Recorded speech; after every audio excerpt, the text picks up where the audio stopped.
আজকে ড্রেসগুলো দেখে যদি কারো মাথা খারাপ হয়ে যায় তার জন্য কিন্তু আমি দায়ী নই। অবশ্য মাথা অলরেডি আমারও খারাপ হয়ে গেছে। আসসালামু আলাইকুম আপুরা, কি অবস্থা সবার? I hope you all doing really well. আমিও আলহামদুলিল্লাহ অনেক ভালো আছি। আজ আমি যাচ্ছি বসুন্ধরাতে। পান্থপথে অ্যাকচুয়ালি আমার একটা কাজ ছিল, ওইটা শেষ করে পরে ভেবেছিলাম যে আমরা বসুন্ধরায় যাব। আমরা বলতে আমি আর আমার পুচকু, মানে আমার ছোট বোন। আমার এত এত হ্যান্ড পিস থাকতে ঘুরে ফিরে খালি আমি একটাই পরি, কারণ চোখের সামনে খালি একটাই পাই। সবগুলো খুঁজতে অনেক টাইম লাগে দেখি এটাই পরি। বাসা থেকে বের হয়েছি 4:30টায়। বের হয়ে দেখি দুনিয়ার জ্যাম রাস্তায়। এই জ্যামে মনে হয় 2-3 ঘন্টার একটা ঘুম দেয়া যাইতো। যাই হোক, 100 ঘন্টা পর যখন জ্যাম ছাড়লো আমি মোহাম্মদপুর ফাইনালি আসতে পারলাম। সেই আরেকটা রিক্সা নিলাম বসুন্ধরা যাওয়ার উদ্দেশ্যে। যে ভালো লাগতেছিল, ওয়েদার এত সুন্দর, মানে আমার মনে হয়েছে রিক্সাতে উঠবো আর আমি পান্থপথ গিয়ে নামবো। তবে ওয়েদার ভালো থাকলো, ভাগ্য সেদিন ভালো ছিল না। এই দেখো, একটু পরে ট্রানজিশনের মতো সন্ধ্যা হয়ে যাবে। মানে লিটারালি আমি 2 ঘন্টাতে জ্যামে বসে বিকাল থেকে সন্ধ্যা বানায় ফেলছি। আমার মনে হচ্ছিল এই রিক্সা নিয়ে বাসার দিকে আবার রওনা দিই। আর জ্যামে যদি বসে থাকো, রিক্সাওয়ালা মামারা তোমার থেকে ভাড়া নিবে 5 গুণ বেশি। কারণ ওনাকে জ্যামে বসায় যদি তুমি ভাড়া বেশি না দাও, তাহলে তোমাকে এক্ষুনি রিক্সা থেকে নামাই দিবে আর বলবে এতক্ষণ আমি এখানে বসে না থেকে আমি অন্য জায়গায় প্যাসেঞ্জার নিয়ে যাইতে পারবো। যাই হোক, যখনই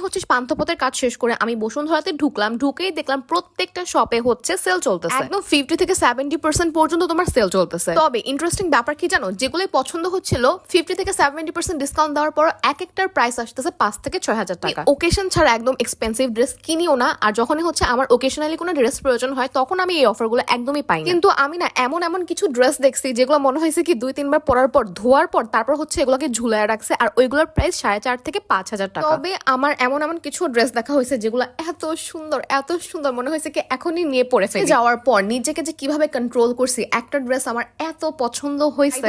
এই ড্রেসগুলোর উপর কিন্তু সেল চলতেছে 70% এর মতো, বাট এগুলো আমার ভালো লাগে নাই তেমন একটা। তবে এই ড্রেসগুলা জাস্ট দেখো, এখন যেগুলো দেখাবো এগুলো আমি এখনো যে দেখতেছি মনে হচ্ছে প্রত্যেকটা থেকে একটা করে নিয়ে নিই। কিন্তু এত ভারী জামা কাপড় তো সবসময় পরা হয় না। একদম গিয়ে ঈদের সময় আমি এই ড্রেসগুলো নিব, তখন তো আরো সুন্দর সুন্দর কালেকশন আসবে। এগুলো ওয়ান পিস কালেকশন, আর প্রবাবলি এগুলাতে 20 থেকে 30% পর্যন্ত ডিসকাউন্ট চলতেছে। এক একটার প্রাইস তোমার 3.5 থেকে 4 এর মধ্যে পড়তেছে। তবে একটা শপে যেই ড্রেস দেখলাম, ওই যে বললাম না ধুয়ে মনে হয় টাঙায় রাখছে কয়েকবার পরে, ওইগুলো থেকে তো এগুলো একদম অনেক অনেক বেটার। এগুলো যদি 4.5-5ও চায় আমার মনে হয় যে ওর দিন। এই ড্রেসগুলো সিম্পলের মধ্যে কিন্তু অনেক সুন্দর। আর এই পাশের এই জিনিসগুলোকে আমি শাড়ি ভাবছি, পরে দেখলাম এগুলো দুপাট্টা। এগুলো সব পার্টি কালেকশন, মানে কোনো ফাংশন ছাড়া আর কি এগুলো পরা যাবে না। আমার বিয়ের আউটফিটের কথা চিন্তা করলে এখন আমার অনেক কষ্ট লাগে। আমার মনে হয় কি এখন যদি বিয়ে হতো তাহলে আরো অনেক সুন্দর সুন্দর ড্রেস পরতে পারতাম। তবে আর যত যাই হোক, আমি বিয়েতে ভারী কোনো কিছু নিতাম না, এমন কিছু নিতাম যেটা আমি অন্যের বিয়েতেও পরে যেতে পারবো। বিয়ের জিনিসগুলা এত ভারী, ইনফ্যাক্ট আমার কাবিনের যে শাড়িটা ওইটা পরে আমি রিক্সাতে উঠতে পারতেছিলাম না। মনে হচ্ছিল কি শাড়ির ভারে একদম রাস্তায় শুয়ে পড়তে হবে। কিন্তু এগুলো কত সুন্দর দেখো, এগুলো কেন চোখে পড়েনি তখন। এরপর একটা পার্টি পার্স দেখলাম,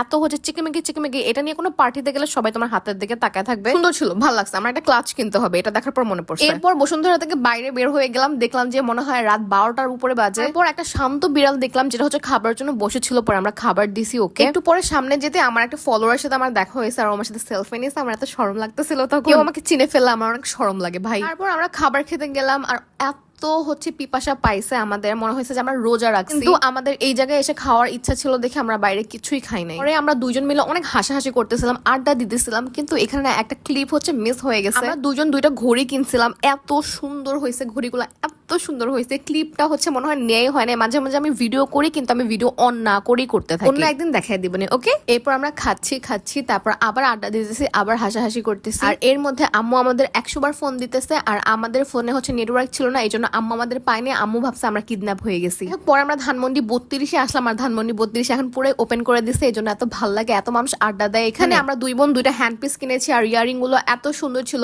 এই মামা এত সুন্দর সুন্দর জিনিস সেল করে, কিন্তু তেমন একটা দামাদামি করা যায় না। যেই দামে সেল করতেছে ওই দামে নিতে হবে। 10-20 টাকা আর কি কমানো যাবে আর কি, কিন্তু 10-20 কেন, 5 টাকা কমানো গেলে ওইটাও আমি কমাবো। আচ্ছা, এখন বাসায় যাই, নিলে আম্মু বকা দিবে।